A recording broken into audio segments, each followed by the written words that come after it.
G'day everyone, thank you very much for having me here today. My job here is to introduce you to my very good friend Barry. In fact, I'll turn him around a bit. As many of you will actually know, this isn't Barry, this is Cadell Evans when he won the Tour de France. But just bear with me a moment here. So this is Barry. Like Cadell, Barry rides his bike. Barry rides his bike almost everywhere. He is also one of our wonderful, extraordinary, efficient, clever, lovely, friendly volunteers who every week he gives up some of his precious time to come in and fix, repair bicycles that we use for our free bike hire program, like this one here. What I also find really interesting about Barry is that he actually used to build cars. In fact, he used to build cars right here. He was a shift supervisor at the factory here at Tonsley, and under his watch, he built a lot of cars. In fact, under his watch, 1 million cars were built. 1 million. So that's about 50,000 cars a year. That's about 192 a day, 24 an hour, one every 2.5 minutes. So in the time that I'm talking to you today, the factory workers here would have built almost 4 complete cars. So Barry was indeed a very busy man. And when Barry retired and Chrysler was replaced by Mitsubishi, they kept on churning out cars. In fact, they built another 1.1 million cars right here until they closed their doors in 2008. Now, I don't know where those cars are now, and I don't know how many kilometres they've travelled, but what I do know is that the carbon emissions from the cars that was generated by the cars that Barry built far exceeds the CO2 emissions that Barry generates when he rides his bike. The figures I've got are from a report by the European Cyclists Federation, which was a comparison between the carbon emissions from motor vehicles and bicycles. And they took into account all the fuel, the costs of the fuel involved in the life of a car and the life of a bicycle. The fuel consumption of a motor car is very different from the fuel consumption of a bicycle. And obviously when I talk about the fuel consumption of Barry on his bike, I'm talking about the food that he eats. And I know Barry well, and that usually means some coffee, some cake, and some sausages. The European statistics were based on an occupancy rate for a car of about 1.16, and for a bicycle, just the Barry. And it includes all the CO2 emissions from production, from use, consumption, and getting rid of it. So the manufacturing of a car accounts for about 9% of its total CO2 emissions. Its use, about 90%, and its end of life, just that final 1%.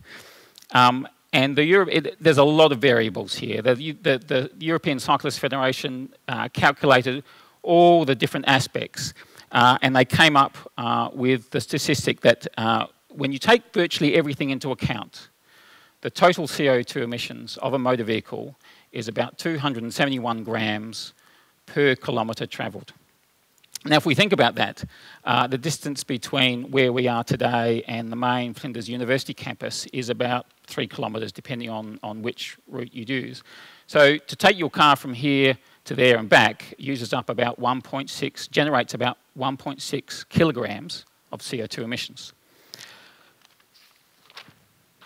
I'm going to quote some more stats here. When we look at the use of, or the cycling that goes on in Europe, there's a lot of it there. They did some statistics some years ago. If we do some recalculations, we can estimate that nowadays, Europeans cover close to 100 billion kilometres every year by bicycle. Now, if we accept that a significant proportion of those journeys might otherwise be done in a car, the net savings in Europe is about 12 million tonnes per annum of CO2 emissions. But of course, not all Europeans are the same. So if, for example, by 2050, all Europeans actually cycled as much as the Danish, those savings would actually increase to about 60 to even 140 million tonnes of CO2 savings net per annum. On a global level, transport accounts for about a quarter of total CO2 emissions. So it's clear that riding a bike can make a difference. Here in South Australia, 220,000 people ride a bike at least once a week. Over half of all households have at least one working bicycle. And for most of this century, at least, there have been more bicycles imported into Australia than vehicles. So back to Barry here. He rides his bike from his home down south in McLaren Vale to come and work at Bike SA in the CBD. And the distance he travels each way is about 40 kilometres, and that journey takes him about 2 hours. So the question is, how much CO2 does Barry emit, cost when he makes that journey? And the answer is about 21 grams of CO2 for every kilometre, or about 140 grams for each leg of that trip, or 1.6 kilograms for his total commute. And remember, that's the same amount of CO2 emissions that you generate when you drive your car from here to the main campus and back again. And what's obviously a key factor in this calculation is the fact that Barry eats meat. If he was a vegetarian cyclist, those numbers, those statistics would be completely different. The CO2 emissions would be minuscule. They would be nano-sized. They would be very, very small. But if Barry was to make that same journey in his car from McLaren Vale to the CBD and back again, his total emissions, CO2 emissions, would be closer to 22 kilograms.